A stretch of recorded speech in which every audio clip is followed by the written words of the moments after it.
How to fix Minecraft error code, Crossbow on Windows. 1. Update Minecraft to the latest version. 2. Try to sign in repeatedly. 3.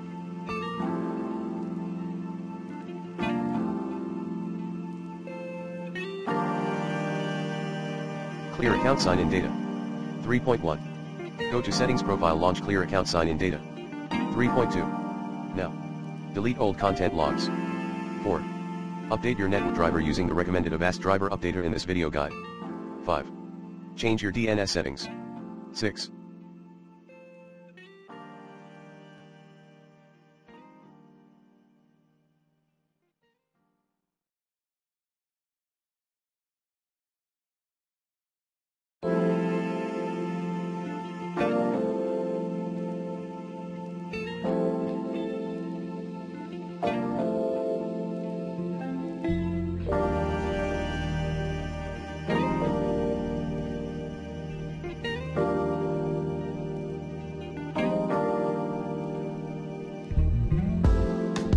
Using the recommended NordVPN in this video guide.